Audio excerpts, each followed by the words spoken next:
सत श्री अकाल। टीवी 84 देख रहे सारे दर्शकों का स्वागत है। मैं हरप्रीत कौर ते लैके हाजिर हाँ बीते हफ्ते दीयां सरगर्मियां। इस हफ्ते सिखां दे कतलेआम दे दोषी सज्जन कुमार नूं जेल जाना ही पिया।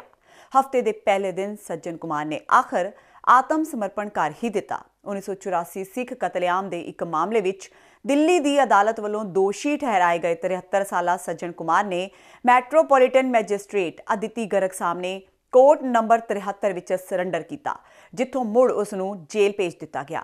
हालांकि पेशी दौरान सज्जन कुमार ने जज सामने मंग की कि उसनूं तिहाड़ जेल भेजा जाए, पर जज ने अपील नूं ना मंजूर करदिआं सज्जन कुमार नूं मंडौली जेल भेजा।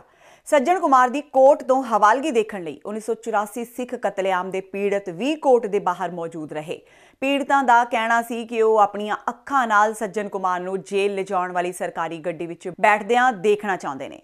सज्जन कुमार तो पहलां इसे मामले विच दोषी करार दिते गए महेंद्र यादव ते किशन खोखर ने भी कड़कड़ डूमा कोर्ट विच सरैंडर कर दिता सी।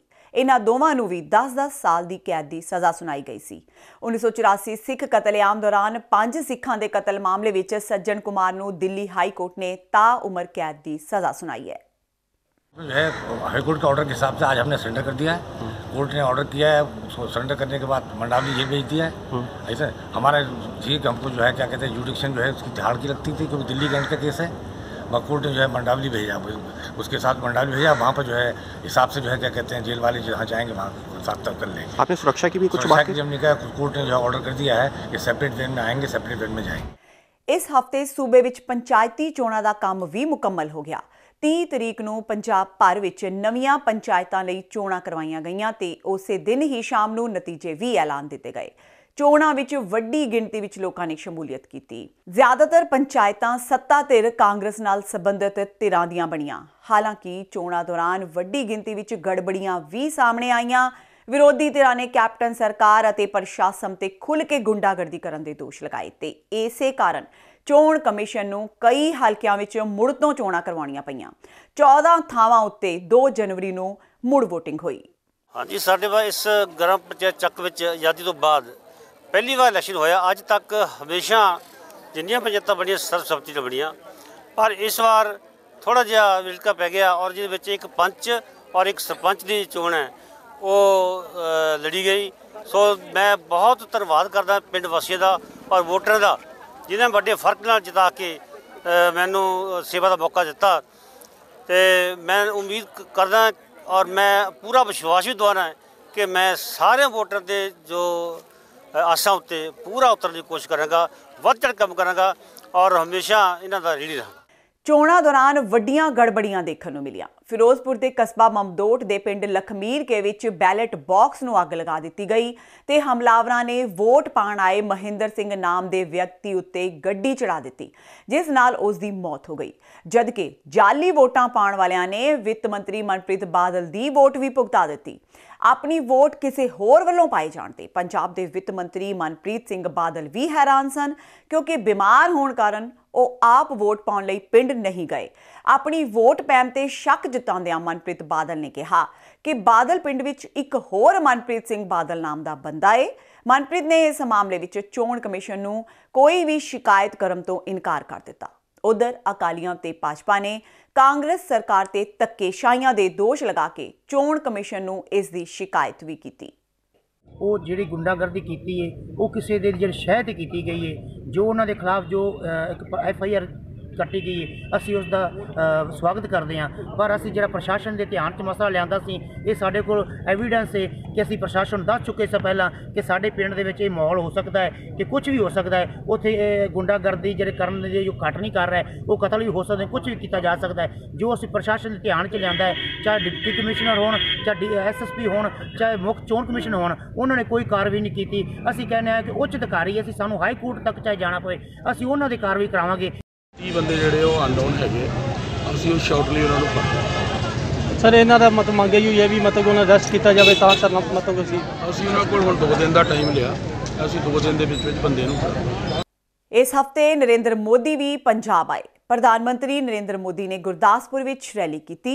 मोदी ने रैली विच 34 मिनट लम्मा भाषण दिता ते हर गल नाल कांग्रेस नूं निशाने ते लिया। ਪਰ ਪੰਜਾਬ ਲਈ ਕੋਈ ਨਵੇਂ ਵਿਕਾਸ ਪ੍ਰੋਜੈਕਟ ਜਾਂ ਕੋਈ ਵਿਸ਼ੇਸ਼ ਪੈਕੇਜ ਨਹੀਂ ਐਲਾਨਿਆ। ਮੋਦੀ ਨੇ ਕਰਤਾਰਪੁਰ ਸਾਹਿਬ ਗਲਿਆਰੇ ਦੇ ਮੁੱਦੇ ਤੋਂ ਲੈ ਕੇ 1984 ਸਿੱਖ ਕਤਲੇਆਮ ਤੱਕ ਕਾਂਗਰਸ ਨੂੰ ਖੂਬ ਰਗੜੇ ਲਾਏ, ਪਰ ਕਿਸਾਨੀ ਤਰਾਸਦੀ, ਪਾਣੀ ਤੇ ਆਰਥਿਕ ਸੰਕਟ ਦੇ ਹੱਲ ਵਜੋਂ ਮੋਦੀ ਨੇ ਕੁਝ ਨਹੀਂ ਕਿਹਾ। ਮੋਦੀ ਨੇ ਸਿਰਫ ਇੰਨਾ ਕਿਹਾ ਕਿ ਪੰਜਾਬ ਵਿੱਚ ਕਈ ਪ੍ਰੋਜੈਕਟ ਚੱਲ ਰਹੇ ਨੇ ਤੇ ਸੂਬਾ ਸਰਕਾਰ ਨੂੰ ਕੇਂਦਰ ਦੀਆਂ ਸਕੀਮਾਂ ਛੇਤੀ ਪੂਰੀਆਂ ਕਰਨੀਆਂ ਚਾਹੀਦੀਆਂ ਨੇ। ਮੋਦੀ ਨੇ ਕਰਤਾਰਪੁਰ ਸਾਹਿਬ ਲਾਂਘੇ ਦਾ ਕ੍ਰੈਡਿਟ ਆਪਣੀ ਸਰਕਾਰ ਨੂੰ ਦਿੰਦਿਆਂ ਕਿਹਾ ਕਿ 4 ਕਿਲੋਮੀਟਰ ਦੇ ਫਰਕ ਲਈ ਸਿਰਫ ਕਾਂਗਰਸ ਜ਼ਿੰਮੇਵਾਰ ਹੈ। ਉਹਨਾਂ ਕਿਹਾ ਕਿ ਹੁਣ ਕੇਂਦਰ ਸਰਕਾਰ ਕਰਤਾਰਪੁਰ ਸਾਹਿਬ ਲਈ ਬੇਹੱਦ ਸ਼ਾਨਦਾਰ ਕੋਰੀਡੋਰ ਬਣਾਏਗੀ। ਮੋਦੀ ਨੇ 1984 ਸਿੱਖ ਕਤਲੇਆਮ ਦੇ ਸੰਦਰਭ ਵਿੱਚ ਕਮਲਨਾਥ ਦਾ ਨਾਮ ਲਏ ਬਗੈਰ ਕਿਹਾ ਕਿ ਜੋ ਲੋਕ ਦੰਗਾ ਮੁਲਜ਼ਮ ਨੂੰ ਸੀਐਮ ਬਣਾਉਂਦੇ ਨੇ, ਦੇਸ਼ ਨੂੰ ਉਹਨਾਂ ਤੋਂ ਚੌਕਸ ਰਹਿਣ ਦੀ ਲੋੜ ਹੈ। भाई और बहनों, 7 दशक पहले भारत विभाजन के समय हमें उस पवित्र स्थान से दूर कर दिया गया, जिस पर हमारा हक था। सिर्फ 3-4 किलोमीटर की बात थी, लेकिन उस समय की सरकार थी, वो आस्था के इतने पवित्र तीर्थ को भारत के साथ नहीं रख पाए।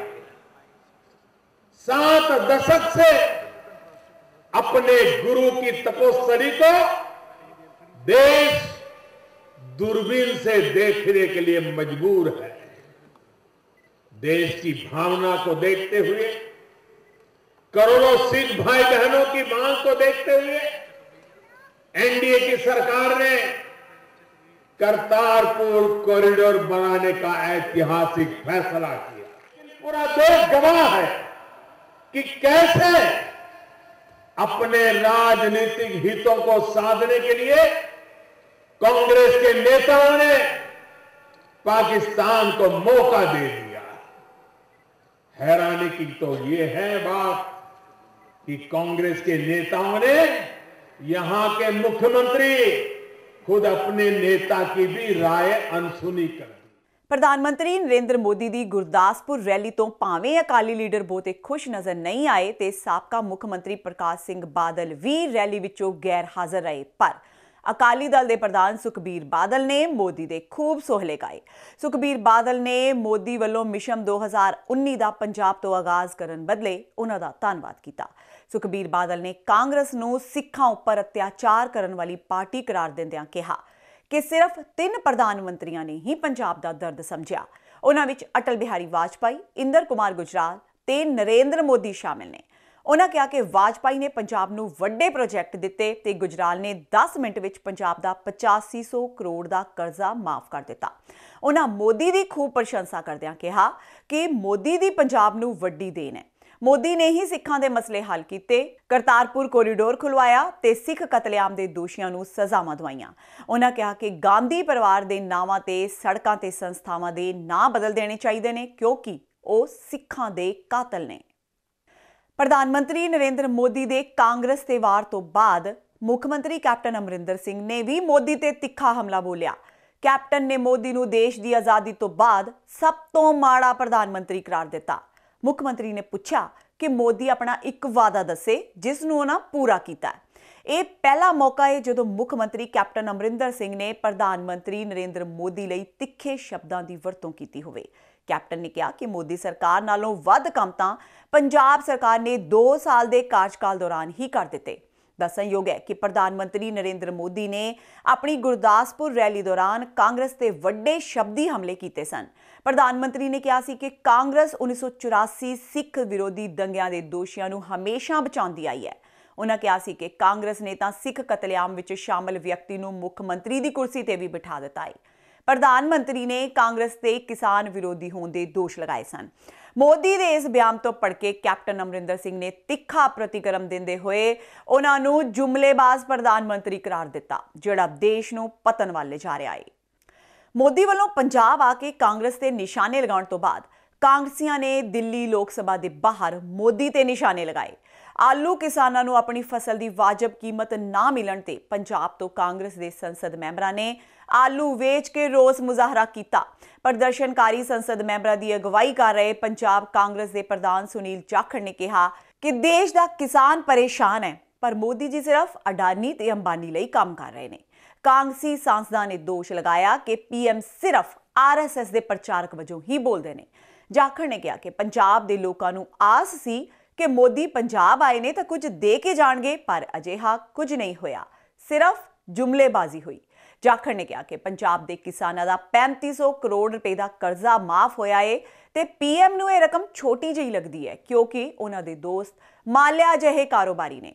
ਕਾਂਗਰਸੀ ਸਾਂਸਦਾਂ ਦਾ ਹੌਸਲਾ ਦੇਖ ਕੇ ਟੀਡੀਪੀ ਮੈਂਬਰ ਵੀ ਹੌਸਲੇ ਵਿੱਚ ਆ ਗਏ ਤੇ ਉਹ ਵੀ ਸੰਸਦ ਮੈਂਬਰਾਂ ਦਾ साथ देने लिए उत्थे पहुंच गए। किसान मुक्त भारत बनाने का एक प्रण ले रखा है, जैसे बीजेपी सरकार ने, नरेंद्र मोदी जी ने कैशलेस इंडिया नहीं, किसानलेस इंडिया की तरफ अग्रसर कर रहे हैं। पहले प्याज के किसान को मारा इन्होंने, प्याज 50 पैसे किलो तक बिका है नासिक की मंडी में। आज सारे हिंदुस्तान को आलू का जो बीज है, सीड पोटैटो जो है, वो हमारे पंजाब में दोआबा रीजन से, जहाँ कल मोदी साहब गए हुए थे, जलंधर में पैदा किया जाता है और वहाँ पे एक बात तक उन्होंने किसान की नहीं की। छोटे किसान की जो आज समस्या है उसको लेके मोदी साहब बिल्कुल किसी किस्म की चिंता उनको नहीं है, सिर्फ उन्हें चिंता है अडानियों और अंबानियों की, जिसको लेके आज इस सरकार की आंखें खोलने के लिए, किसान का दर्द महसूस कराने के लिए ये आलू नहीं सड़कों के ऊपर बिखरा पड़ा। आज किसान की आशाएं आज सड़क पे पड़ी हैं। आज जितने कोल्ड स्टोरेज हैं पिछली फसल से भरे पड़े हैं। किसान अपना आलू सड़कों पे डाल के उसको, क्योंकि उसका जो खर्चा है उसको निकालने का, वो उसकी कीमत से ज्यादा। ਤੇ ਹੁਣ ਵੇਲਾ ਹੋ ਗਿਆ ਬ੍ਰੇਕ ਦਾ। ਬਾਕੀ ਦੀਆਂ ਸਰਗਰਮੀਆਂ ਇਸ ਬ੍ਰੇਕ ਤੋਂ ਬਾਅਦ।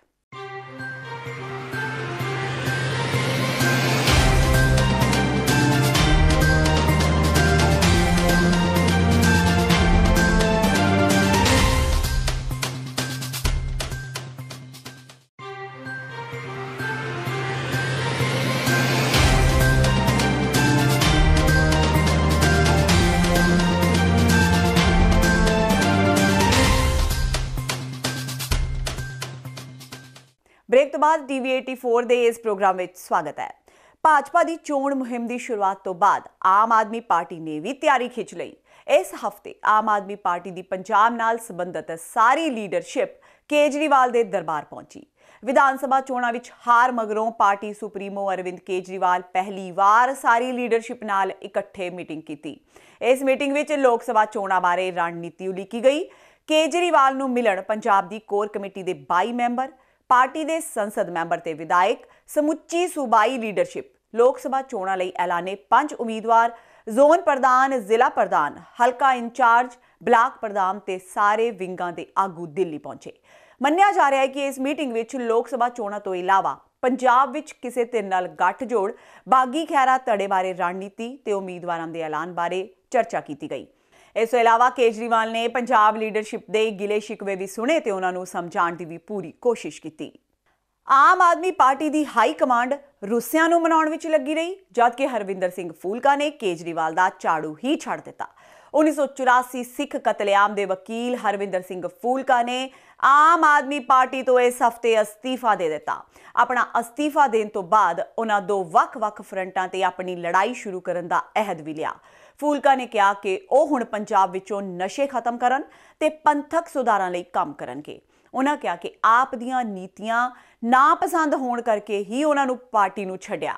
ਸੀਨੀਅਰ ਵਕੀਲ ਨੇ ਕਿਹਾ ਕਿ ਅਜੇ ਤੱਕ ਪਾਰਟੀ ਨੇ ਉਹਨਾਂ ਦਾ ਅਸਤੀਫਾ ਮਨਜ਼ੂਰ ਨਹੀਂ ਕੀਤਾ।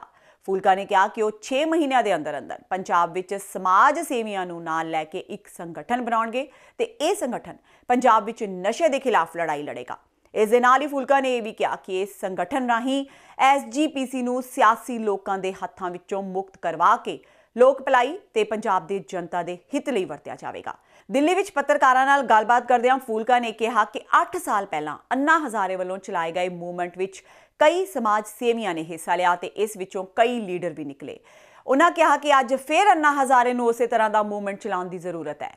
ਫੂਲਕਾ ਨੇ ਕਿਹਾ ਕਿ ਉਹ ਉਹਨਾਂ ਸਾਰਿਆਂ ਨੂੰ ਸੱਦਾ ਦਿੰਦੇ ਨੇ ਜਿਹੜੇ ਪੰਜਾਬ ਤੇ ਪੰਜਾਬੀਅਤ ਲਈ ਕੰਮ ਕਰਨਾ ਚਾਹੁੰਦੇ ਨੇ।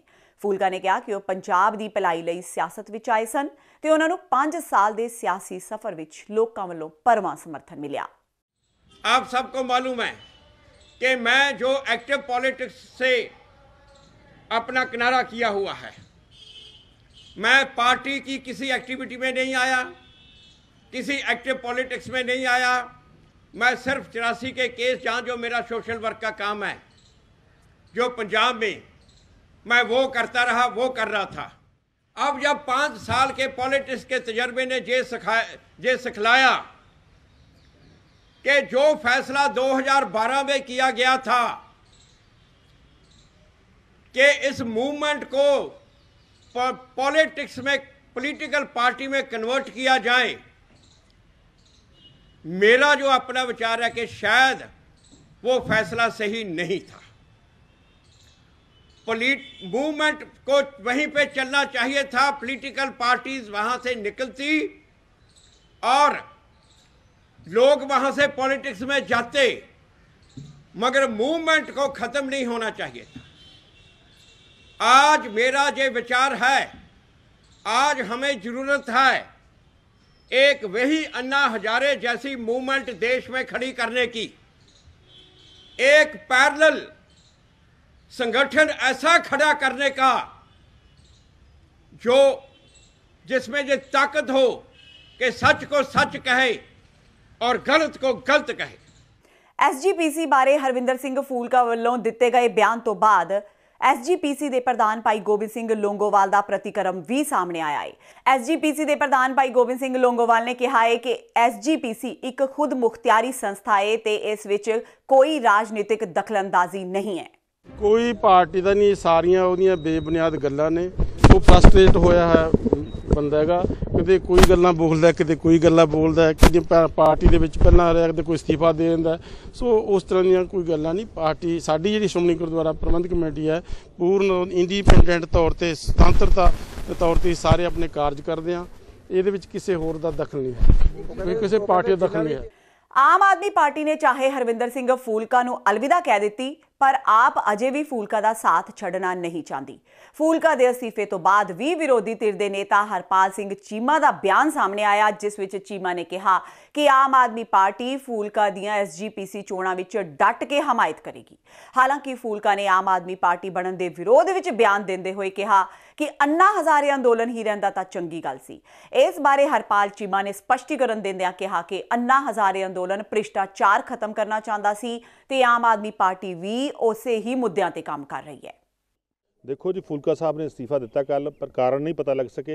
मैं निजी तौर पर कह सकदा फूलका साहब जिहड़े हैगे ने पार्टी नाल बिल्कुल नाराज़ नहीं, पार्टी दे नाल ने, हमेशा पार्टी नूं गाइड करदे ने। खास तौर पर मैनू जां जिन्ने भी साडे MLA साहबान ने सब नूं लगातार गाइड करदे ने, लगातार दसदे ने भी किस तरह तुसीं हैगा लोक मसलों नूं लैके लड़ाई लड़नी है और किस तरह विधान सभा दे अंदर विधान सभा बाहर भी लड़ाई लड़नी है, क्योंकि उन्हां दा बहुत वड्डा तजर्बा 34 साल दा। असीं उस तजर्बे तो सेध लैके पंजाब दे विच काम करदे रहे कि फूलका साहब नूं बड़ा समझा के, बड़ा जल्दी उन्हां नूं असीं कन्विंस करा के उन्हां दा इस्तीफा उन्हां दा वापस दवा देवांगे। देखो जी, फूलका साहब का जिहड़ा योगदान आ 84 के कतलेआम दे दोषियों को सज़ा दिवाउण लई बहुत वड्डमुल्ला योगदान है। उन्होंने अपनी जिंदगी के लगभग 34 साल उन्होंने केसां नूं अंजाम देण ते लाते, उन्होंने लोगों को सज़ा दिवाउण ते लाते। मैं कहना ये हाले तक सब तो वड्डा एक केस सज़ा हुई है सज्जन कुमार नूं, और जल्दी जल्दी जिहड़े होर दोषी ने उन्होंने जल्दी सज़ा होगी। फूलका साहब का जिहड़ा हैगा अस्तीफा असीं ना मंजूर कराउण दे लई जोर पावांगे ताकि वो पार्टी 'च काम करदे रहण। ਰਾਜੀਵ ਗਾਂਧੀ ਦੇ ਬੁੱਤ ਤੇ ਕਾਲਖ ਮੱਲਣ ਕਾਰਨ ਸੁਰਖੀਆਂ ਵਿੱਚ ਆਏ ਅਕਾਲੀ ਲੀਡਰ ਗੁਰਦੀਪ ਸਿੰਘ ਗੋਸ਼ਾ ਇਸ ਹਫਤੇ ਵੀ ਸੁਰਖੀਆਂ ਵਿੱਚ ਹੀ ਰਹੇ। ਗੋਸ਼ਾ ਦੀ ਸੋਨੀਆ ਗਾਂਧੀ ਨੂੰ ਸਨਮਾਨਿਤ ਕਰਨ ਦੀ ਤਸਵੀਰ ਨੇ ਅਕਾਲੀ ਦਲ ਨੂੰ ਕਟਹਿਰੇ ਵਿੱਚ ਖੜਾ ਕਰ ਦਿੱਤਾ। ਗੋਸ਼ਾ ਵੱਲੋਂ ਸੋਨੀਆ ਗਾਂਧੀ ਨੂੰ ਸਨਮਾਨਿਤ ਕਰਨ ਦੀ ਤਸਵੀਰ ਦੇ ਵਾਇਰਲ ਹੋਣ ਮਗਰੋਂ ਸਵਾਲ ਉੱਠੇ ਕਿ ਅਕਾਲੀ ਲੀਡਰ ਸਿਰਫ ਸਿਆਸਤ ਕਰਨ ਲਈ ਹੀ ਅਜਿਹੀਆਂ ਕਾਰਵਾਈਆਂ ਕਰਦੇ ਨੇ। ਸ਼੍ਰੋਮਣੀ ਅਕਾਲੀ ਦਲ ਦੇ ਪ੍ਰਧਾਨ ਸੁਖਬੀਰ ਬਾਦਲ ਨੇ ਵੀ ਇਸ ਸੰਬੰਧੀ ਇਸੇ ਹਫਤੇ ਲੁਧਿਆਣਾ ਆਣਾ ਸੀ, ਪਰ ਤਸਵੀਰ ਵਾਇਰਲ ਹੋਣ ਮਗਰੋਂ ਸੁਖਬੀਰ ਬਾਦਲ ਨੇ ਆਪਣਾ ਇਹ ਪ੍ਰੋਗਰਾਮ ਰੱਦ ਕਰ ਦਿੱਤਾ। ਉਧਰ ਇਸ ਹਫਤੇ ਗੋਸ਼ਾ ਤੇ ਮੀਤਪਾਲ ਦੁਗਰੀ ਨੂੰ ਜ਼ਮਾਨਤ ਤੇ ਰਿਹਾ ਕਰ ਦਿੱਤਾ ਗਿਆ। ਆਪਣੀ ਰਿਹਾਈ ਮਗਰੋਂ ਇੱਕ ਪ੍ਰੈਸ ਕਾਨਫਰੰਸ ਕਰ ਦੋਵਾਂ ਆਗੂਆਂ ਨੇ ਕਾਂਗਰਸ ਸਰਕਾਰ ਤੇ ਖੂਬ ਨਿਸ਼ਾਨੇ ਬਿੰਨੇ। ਉਹ ਕਾਲਕ ਤਾਂ ਇਹਨਾਂ ਨੇ ਬੁੱਤ ਤੋਂ ਧੋ ਲਈ, ਪਰ ਜਿਹੜੀ ਕਾਲਕ ਉਹ ਮਾਸੂਮਾਂ ਨੂੰ ਜਿਨ੍ਹਾਂ ਨੂੰ ਮਾਰਿਆ ਗਿਆ ਕਿ ਉਹ ਇਨਸਾਨ ਨਹੀਂ ਸੀਗੇ, ਉਹ ਵਾਲੀ ਕਾਲਕ ਕਿੱਦਾਂ ਰਾਜੀਵ ਗਾਂਧੀ ਪਰਿਵਾਰ ਧੋ ਲੂਗਾ। ਰਾਹੁਲ ਗਾਂਧੀ ਦੇ ਮੂੰਹ 'ਚ ਇੱਕ ਸ਼ਬਦ ਨਹੀਂ ਨਿਕਲ ਰਿਹਾ। ਮੈਂ ਹੈਰਾਨ ਆ, ਪਹਿਲਾਂ ਵੀ ਤਾਂ ਉਹਨਾਂ ਨੇ ਪਾਪ ਕੀਤਾ, ਪਰ ਹੁਣ ਤਾਂ ਪਾਪ ਦਾ ਅੰਤ ਕਰ ਲੈਣ। ਹੁਣ ਤਾਂ ਆਪਣੀ ਮੂੰਹ ਕਹਿ ਦੇਣ ਵੀ ਸਾਡੇ ਰਾਜੀਵ ਗਾਂਧੀ ਨੇ ਕਤਲੇਆਮ ਕੀਤਾ ਸੀ, ਇਸ ਗੱਲ ਦੀ ਮਾਫੀ ਮੰਗਦੇ ਆ। ਪਰ ਇਹ ਇਕੱਲਾ ਮੇਰਾ ਸਵਾਲ ਨਹੀਂ ਹੈ, ਇਹ ਹਰ ਇੱਕ ਇਨਸਾਨ ਦਾ ਸਵਾਲ ਹੈ ਜਿਹੜਾ ਹਿੰਦੁਸਤਾਨ 'ਚ ਵਸਦਾ, ਚਾਹੇ ਹਿੰਦੂ ਭਾਈਚਾਰਾ ਚਾਹੇ ਸਿੱਖ ਭਾਈਚਾਰਾ, ਚਾਹੇ ਮੁਸਲਮਾਨ ਹੈ, ਚਾਹੇ ਈਸਾਈ ਹੈ, ਸਭ ਚਾਹੁੰਦੇ ਆ ਕਿ ਇਨਸਾਫ ਹੋਵੇ। ਜੇ ਸੱਜਣ ਕੁਮਾਰ ਦਾ ਕਤਲੇਆਮ ਪਤਾ ਲੱਗ ਗਿਆ, ਹੁਣ ਤਾਂ ਉਹ 36 ਸਾਲ ਬਾਅਦ 34 ਸਾਲ ਬਾਅਦ ਅੱਜ ਵੀ ਨਹੀਂ ਰਾਜੀਵ ਗਾਂਧੀ ਦਾ ਪਰਿਵਾਰ ਬੋਲ ਰਿਹਾ, ਅੱਜ ਬੋਲ ਰਿਹਾ। ਬਿਲਕੁਲ ਕਾਂਗਰਸ ਨੇ ਧੱਕੇਸ਼ਾਹੀ ਕੀਤੀ ਹੈ, ਉਹੀ ਜਿਹੜਾ ਪਾਪ ਪਹਿਲਾਂ ਕੀਤਾ ਸੀ ਅੱਜ ਫਿਰ ਉਹਨਾਂ ਨੇ ਸਾਬਿਤ ਕੀਤਾ ਸੀ ਪੰਜਾਬੀ ਨੌਜਵਾਨਾਂ ਦੇ ਨਾਲ ਨਹੀਂ ਆ। ਤੇ ਇਹ ਮੈਂ ਸਮਝਦਾ ਕਿ ਕਾਂਗਰਸ ਦਾ ਅੰਤ ਆ ਚੁੱਕਾ। 25 ਤਰੀਕ ਨੂੰ ਦੇਖੋ, ਇਹ ਇੱਕ ਪੋਲੀਟੀਕਲ ਗੱਲ ਨਹੀਂ ਸੀਗੀ, ਪਰ ਇਹਨਾਂ ਨੇ ਪੋਲੀਟੀਕਲ ਰੰਗਤ ਦੇਣ ਦੀ ਕੋਸ਼ਿਸ਼ ਕੀਤੀ। ਮੈਂ ਸਾਰੇ ਸਮੁੱਚੇ ਭਾਈਚਾਰਿਆਂ ਨੂੰ ਬੇਨਤੀ ਕਰਾਂਗਾ, ਜਿਹੜਾ ਵੀ ਪ੍ਰਮਾਤਮਾ ਨੂੰ ਮੰਨਦਾ, ਚਾਹੇ ਹਿੰਦੂ ਭਾਈਚਾਰਾ, ਚਾਹੇ ਸਿੱਖ ਹੈ, ਚਾਹੇ ਈਸਾਈ ਹੈ, ਚਾਹੇ ਮੁਸਲਮਾਨ ਭਾਈਚਾਰਾ, ਸਾਰੇ ਇੱਕ ਮਿੱਕ ਹੋ ਕੇ ਰਹੋ। ਇਹਨਾਂ ਦੀ ਸਾਜ਼ਿਸ਼ 'ਚ ਨਾ ਫਸੋ। ਇਹ ਤੋੜਨਾ ਚਾਹੁੰਦੇ, ਅਸੀਂ ਪੰਜਾਬ ਨੂੰ ਤੋੜਨ ਨਹੀਂ ਦਿਆਂਗੇ। ਉਧਰ ਇਸੇ ਮਾਮਲੇ ਵਿੱਚ ਪੱਗ ਦੀ ਬੇਅਦਬੀ ਕਰਨ ਵਾਲੇ ਕਾਂਗਰਸੀ ਆਗੂ ਮੰਡ ਨੇ ਵੀ ਮਾਫੀ ਮੰਗ ਲਈ। ਪਿਛਲੇ ਦਿਨੀ ਲੁਧਿਆਣਾ ਵਿੱਚ ਸਾਬਕਾ ਪ੍ਰਧਾਨ ਮੰਤਰੀ ਦੇ ਬੁੱਤ ਨੂੰ ਆਪਣੀ ਪਗੜੀ ਨਾਲ ਸਾਫ਼ ਕਰਨ ਵਾਲੇ ਗੁਰਸਿਮਰਨ ਸਿੰਘ ਮੰਡ ਨੇ ਮਾਫੀ ਮੰਗੀ। ਮਾਫੀ ਮੰਗਦਿਆਂ ਕਾਂਗਰਸੀ ਨੇਤਾ ਗੁਰਸਿਮਰਨ ਸਿੰਘ ਮੰਡ ਨੇ ਕਿਹਾ ਕਿ ਉਹਨਾਂ ਤੋਂ ਅਚਨਚੇਤ ਗਲਤੀ ਹੋਈ ਤੇ ਉਹ ਸਮੁੱਚੇ ਸਿੱਖ ਭਾਈਚਾਰੇ ਤੋਂ ਹੱਥ ਜੋੜ ਕੇ ਮਾਫੀ ਮੰਗਦੇ ਨੇ। ਮੰਡ ਨੇ ਕਿਹਾ ਕਿ ਉਹਨਾਂ ਨੂੰ ਮਾਫ ਕਰ ਦਿੱਤਾ ਜਾਵੇ। ਦੱਸ ਦਈਏ ਕਿ ਮੰਡ ਦੀ ਇਸ ਹਰਕਤ ਦੀ ਚੌਪਾਸਿਓਂ ਨਿਖੇਧੀ ਹੋਈ ਸੀ ਤੇ ਅਕਾਲੀ ਦਲ ਵੱਲੋਂ ਜਲੰਧਰ ਵਿੱਚ ਉਹਨਾਂ ਖਿਲਾਫ ਸ਼ਿਕਾਇਤ ਵੀ ਦਰਜ ਕਰਵਾਈ ਗਈ ਸੀ। ਪਿਛਲੇ ਦਿਨੀ ਜੋ ਇੱਕ ਅਚਨਚੇਤ ਅਚਾਨਕ ਗਲਤੀ ਹੋ ਗਈ ਸੀ ਮੇਰੇ ਤੋਂ, ਮੈਂ ਆਪਣੀ ਦਸਤਾਰ ਨਾਲ, ਮੇਰੇ ਤੋਂ ਗਲਤੀ ਹੋਈ ਸੀ ਦਸਤਾਰ ਨਾਲ, ਉਹ ਮੈਂ ਸਾਰੀਆਂ ਸਮੁੱਚੀ ਦੇਸ਼ ਵਿਦੇਸ਼ ਦੀਆਂ ਸਿੱਖ ਸੰਗਤਾਂ ਤੋਂ ਮਾਫੀ ਮੰਗਦਾ ਹਾਂ ਕਿ ਹੁਣ ਅੱਗੇ ਤੋਂ ਕੋਈ ਰਾਜਨੀਤੀ ਨਾ ਕੀਤੀ ਜਾਵੇ। ਮੇਰਾ ਕੋਈ ਕਿਸੇ ਨਾਲ ਬੈਰ ਭਾਵਨਾ ਨਾਲ ਮੈਂ ਨਹੀਂ ਕੰਮ ਨਹੀਂ ਕੀਤਾ ਸੀਗਾ। ਮੈਂ ਤਾਂ ਇੱਕ ਅਚਾਨਕ ਕੰਮ ਕੀਤਾ ਸੀ। ਜੇ ਕਿਸੇ ਦੀਆਂ ਭਾਵਨਾਵਾਂ ਨੂੰ ਦੁੱਖ ਪਹੁੰਚਿਆ ਤਾਂ ਮੈਂ ਦਿਲ ਦੀਆਂ ਗਹਿਰਾਈਆਂ 'ਚੋਂ ਮਾਫੀ ਮੰਗਦਾ ਹਾਂ। ਤਾਂ ਕਿਰਪਾ ਕਰਕੇ ਮੈਂ ਮਾਫੀ ਮੈਨੂੰ ਦਿੱਤੀ ਜਾਵੇ। ਪਿਛਲੇ ਹਫਤੇ ਹੀ ਨਵੇਂ ਸਾਲ 2019 ਦੀ ਆਮਦ ਹੋਈ ਤੇ ਨਵੇਂ ਸਾਲ ਦੇ ਪਹਿਲੇ ਹੀ ਦਿਨ ਕਿਸਾਨਾਂ ਨੇ ਕੈਪਟਨ ਸਰਕਾਰ ਖਿਲਾਫ ਬਿਗਲ ਵਜਾ ਦਿੱਤਾ। ਕਰਜ਼ਾ ਮਾਫੀ ਦੇ ਮੁੱਦੇ ਤੇ ਭਾਰਤੀ ਕਿਸਾਨ ਯੂਨੀਅਨ ਏਕਤਾ ਉਗਰਾਹਾਂ ਨੇ ਬੈਂਕਾਂ ਦੇ ਬਾਹਰ 5 ਦਿਨ ਲਈ ਧਰਨੇ ਦਿੱਤੇ। ਯੂਨੀਅਨ ਵੱਲੋਂ ਕਿਸਾਨਾਂ ਤੇ ਖੇਤ ਮਜ਼ਦੂਰਾਂ ਦੇ ਪੂਰਨ ਤੌਰ ਤੇ ਬੈਂਕਾਂ, ਸੁਸਾਇਟੀ ਜਾਂ ਆੜਤੀਆਂ ਦੇ ਕਰਜ਼ੇ ਮਾਫ ਕਰਵਾਉਣ ਤੇ ਬੇਰੁਜ਼ਗਾਰੀ ਦੀ ਸਮੱਸਿਆ ਖਤਮ ਕਰਨ ਦੀ ਮੰਗ ਕੀਤੀ ਗਈ। ਕਿਸਾਨ ਆਗੂਆਂ ਨੇ ਕਿਹਾ ਕਿ ਪੰਜਾਬ ਸਰਕਾਰ ਆਪਣੇ ਵਾਅਦਿਆਂ ਤੋਂ ਭੱਜ ਰਹੀ ਹੈ। ਪ੍ਰਦਰਸ਼ਨਕਾਰੀਆਂ ਨੇ ਕਿਹਾ ਕਿ ਚੋਣਾਂ ਵੇਲੇ ਕੈਪਟਨ ਨੇ ਗੁਟਕਾ ਸਾਹਿਬ ਹੱਥ ਵਿੱਚ ਫੜ ਕੇ ਹਫ਼ਤੇ ਅੰਦਰ ਨਸ਼ਾ ਖਤਮ ਕਰਨ ਦੀ ਸਹੁੰ ਖਾਧੀ ਸੀ ਤੇ ਕਿਸਾਨਾਂ ਤੇ ਖੇਤ ਮਜ਼ਦੂਰਾਂ ਦੇ ਮੁਕੰਮਲ ਕਰਜ਼ੇ ਮਾਫ ਕਰਨ ਦਾ ਵੀ ਵਾਅਦਾ ਕੀਤਾ ਸੀ। ਪਰ ਅੱਜ ਕੈਪਟਨ ਸਰਕਾਰ ਨੂੰ 2 ਸਾਲ ਹੋ ਗਏ ਨੇ, ਅਜੇ ਤੱਕ ਪੰਜਾਬ ਅੰਦਰ ਨਸ਼ਾ ਵੀ ਵਿਕ ਰਿਹਾ ਹੈ ਤੇ ਕਰਜ਼ੇ ਵੀ ਮਾਫ ਨਹੀਂ ਹੋਏ। ਉਹਨਾਂ ਪੰਜਾਬ ਸਰਕਾਰ ਨੂੰ ਚੇਤਾਵਨੀ ਦਿੰਦਿਆਂ ਕਿਹਾ ਕਿ ਜੇ ਕੈਪਟਨ ਸਰਕਾਰ ਨੇ ਕਿਸਾਨਾਂ ਤੇ ਖੇਤ ਮਜ਼ਦੂਰਾਂ ਦਾ ਮੁਕੰਮਲ ਕਰਜ਼ਾ ਮਾਫ ਨਾ ਕੀਤਾ ਤਾਂ ਉਹ ਵੱਡਾ ਸੰਘਰਸ਼ ਵਿੱਢਣਗੇ। ਤੁਹਾਨੂੰ ਦੱਸ ਦਈਏ ਕਿ ਅੱਜ 5ਵੇਂ ਦਿਨ ਕਿਸਾਨਾਂ ਨੇ ਬੈਂਕ ਮੁਲਾਜ਼ਮਾਂ ਨੂੰ ਬੈਂਕਾਂ ਦੇ ਅੰਦਰ ਹੀ ਬੰਦੀ ਬਣਾ ਦਿੱਤਾ। ਅੱਜ ਅਸੀਂ ਸਾਰੇ ਪੰਜਾਬ ਦੇ ਵਿੱਚ, ਸਾਰੇ ਜ਼ਿਲ੍ਹਿਆਂ ਦੇ ਵਿੱਚ ਇੱਕ ਬੈਂਕ ਮੂਹਰੇ ਦਿਨ ਰਾਤ ਦਾ 5 ਰੋਜ਼ਾ ਸਾਡਾ ਮੋਰਚਾ ਸ਼ੁਰੂ ਹੋ ਚੁੱਕਿਆ। ਸਾਰੇ ਪੰਜਾਬ ਦੇ ਵਿੱਚ ਸਰਕਾਰ ਨੂੰ ਜਗਾਉਣ ਲਈ ਸਰਕਾਰ ਨੇ ਜਿਹੜੇ ਗੁਟਕਾ ਸਾਹਿਬ ਦੀ ਸਹੁੰ ਖਾ ਕੇ ਲੋਕਾਂ ਨਾਲ ਵਾਅਦੇ ਕੀਤੇ ਹੈ, ਸਾਰਾ ਕਰਜ਼ਾ ਮਾਫ ਕਰਾਂਗੇ, ਅਵਾਰਾ ਪਸ਼ੂਆਂ ਦਾ ਪ੍ਰਬੰਧ ਕਰਾਂਗੇ, ਅਸੀਂ ਨਸ਼ਾ 1 ਹਫ਼ਤੇ 'ਚ ਖਤਮ ਕਰਾਂਗੇ, ਘਰ ਘਰ ਸਰਕਾਰੀ ਨੌਕਰੀ ਦੇਵਾਂਗੇ, ਬੁਢੇਪਾ ਪੈਨਸ਼ਨ 2500 ਰੁਪਇਆ ਦੇਵਾਂਗੇ, ਸਾਗਣ ਸਕੀਮ ਦੁੱਗਣੀ ਕਰਾਂਗੇ, ਅਸੀਂ ਸਾਰੀਆਂ ਸਮੱਸਿਆ ਦਾ ਹੱਲ ਕਰਾਂਗੇ। ਸਾਡੀ ਸਰਕਾਰ ਦੇ ਆਉਣ ਦੇ ਉੱਤੇ ਸਹੁੰ ਖਾਧੀ ਹੈ ਗੁਟਕਾ ਸਾਹਿਬ ਦੀ। ਪਰ ਅੱਜ ਜਦੋਂ ਸਰਕਾਰ 2 ਸਾਲ ਹੋ ਗਏ ਬਣੀ ਨੂੰ, ਕਾਂਗਰਸ ਪਾਰਟੀ ਦੀ ਸਰਕਾਰ, ਕੈਪਟਨ ਮੁੱਖ ਮੰਤਰੀ ਹੈ ਪੰਜਾਬ ਦਾ, ਉਹਦੀ ਟੀਮ ਹੈ ਜਿਹੜੀ ਉਹ ਫੇਲ ਹੋ ਰਹੀ ਹੈ। ਆਉਣ ਵਾਲੇ ਦਿਨਾਂ ਦੇ ਵਿੱਚ ਉਹਦਾ ਝੁੱਗਾ ਚੌੜ ਕਰ ਦਿਆਂਗੇ, ਉਹਦਾ ਝੁੱਗਾ ਪਾੜਾਂਗੇ ਪਿੰਡਾਂ ਦੇ ਵਿੱਚ ਜਾ ਕੇ। ਸਾਡੀ ਸਾਰੀ ਟੀਮ ਹੈ ਜਿਹੜੀ, ਸਾਰੇ ਸਾਡੇ ਆਗੂ ਨੇ ਥੱਲੇ ਤੋਂ ਲੈ ਕੇ ਤਾਹਾਂ ਤੱਕ ਜ਼ਿਲ੍ਹੇ ਵਾਲੇ ਬਲਾਕਾਂ ਵਾਲੇ ਲੱਗੇ ਹੋਏ ਨੇ। ਸਾਡੀ ਜਥੇਬੰਦੀ ਵੱਲੋਂ ਇਹ ਬੇਨਤੀ ਹੈ ਸੱਦਾ ਸਰਕਾਰ ਨੂੰ ਵੀ ਜੇ ਤੁਸੀਂ ਬੰਦੇ ਦੇ ਪੁੱਤ ਬਣ ਕੇ ਜਿਹੜੇ ਤੁਸੀਂ ਵਾਅਦੇ ਕੀਤੇ ਲੋਕਾਂ ਨਾਲ ਉਹਨੂੰ ਪੂਰੀ ਤੌਰ ਤੇ ਲਾਗੂ ਕਰੋ। ਤੁਸੀਂ ਝੂਠੀਆਂ ਸੌਹਾਂ ਖਾਧੀਆਂ ਨੇ, ਜੇ ਤੁਸੀਂ ਝੂਠੇ ਹੋ, ਜੇ ਤੁਸੀਂ ਉਹ ਭਰਾਵੋ ਗੱਦੀ ਛੱਡ ਦਿਓ, ਨਹੀਂ ਜਿਹੜਾ ਸਾਰਾ ਕਰਜ਼ਾ ਹੈ ਜਾਂ ਸਮੱਸਿਆ ਲੋਕਾਂ ਦੀਆਂ ਉਹਨੂੰ ਪਹਿਲ ਦੇ ਆਧਾਰ ਤੇ ਹੱਲ ਕਰ ਦਿਓ, ਨਹੀਂ ਆਉਣ ਵਾਲੇ ਦਿਨਾਂ ਦੇ ਵਿੱਚ ਸਰਕਾਰ ਦਾ ਝੁੱਗਾ ਲੀਰੋ ਲੀਰ ਕਰ ਦਿਆਂਗੇ ਕੈਪਟਨ ਜੀ ਦਾ। ਇਸ ਹਫ਼ਤੇ ਕੈਪਟਨ ਅਮਰਿੰਦਰ ਸਿੰਘ ਨੇ ਸੱਤਾ ਵਿੱਚ ਆਉਣ ਤੋਂ ਤਕਰੀਬਨ 2 ਸਾਲ ਬਾਅਦ ਆਪਣਾ ਵੱਡਾ ਚੋਣ ਵਾਅਦਾ ਪੂਰਾ ਕਰਨ ਦਾ ਐਲਾਨ ਕਰ ਦਿੱਤਾ। ਲੰਮੇ ਸਮੇਂ ਤੋਂ ਆਲੇ ਟਾਲੇ ਕਰਦੀ ਆ ਰਹੀ ਪੰਜਾਬ ਸਰਕਾਰ ਆਖਰ ਨੌਜਵਾਨਾਂ ਨੂੰ ਸਮਾਰਟਫੋਨ ਵੰਡਣ ਜਾ ਰਹੀ ਹੈ। ਲੋਕ ਸਭਾ ਚੋਣਾਂ ਨੇੜੇ ਆਉਂਦਿਆਂ ਵੇਖ ਕਾਂਗਰਸ ਸਰਕਾਰ ਨੌਜਵਾਨ ਵੋਟਰਾਂ ਤੋਂ ਇਸ ਸਕੀਮ ਦਾ ਲਾਹਾ ਉਠਾਉਣ ਦੇ ਰੋਹ ਵਿੱਚ ਹੈ।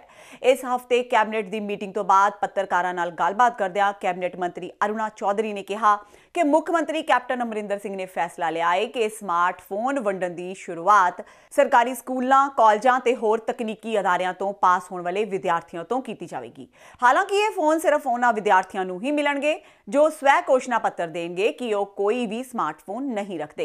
पूरा करने जा रहे हैं आप युवाओं के साथ स्मार्टफोन देने जा रहे हैं? बिल्कुल कर रहे हैं, पूरा बिल्कुल कर रहे हैं और फर्स्ट फेज जो है वो हम शुरू कर रहे हैं। कैप्टन दे स्मार्टफोन का विरोधी धिरां ने सिग्नल घटा दिता है। अकाली दल समेत आम आदमी पार्टी ने कहा है कि खजाना खाली होने का रोना रोण वाली कैप्टन सरकार लोक लुभावने वादे पुगाउण लई स्मार्टफोन वंड रही है। भगवंत मान, सुखपाल खैरा, सुखबीर बादल, बिक्रम मजीठिया ने कैप्टन दे इस वादे का खूब मजाक उड़ाया। आओ सुनते हैं।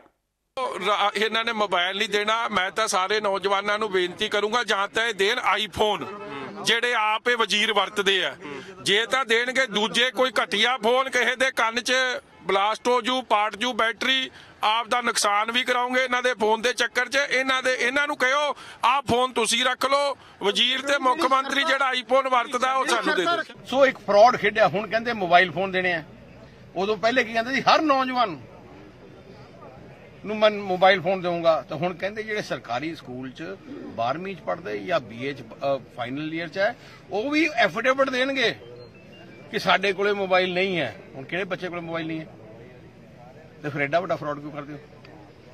ਕੋਈ ਗੱਲ ਨਹੀਂ, ਜਨਤਾ ਵੀ ਉਹਨਾਂ ਨੂੰ ਦੱਸੂਗੀ ਵੋਟ ਪਾਉਣ ਤੋਂ ਪਹਿਲੇ। अकाली दल के लीडर ते विधायक मनजिंदर सिंह सिरसा ने इस हफ्ते इल्जाम लगाया कि दिल्ली विधान सभा विच उन्हां नूं कुट्टिया गया ते उन्हां दी पग भी उतार दित्ती गई। सिरसा मुताबक जदों उन्हां नूं कुट्टिया गया उस वेले सदन की कार्रवाई मुअत्तल कर दित्ती गई सी ते कैमरे भी बंद हो चुके सन।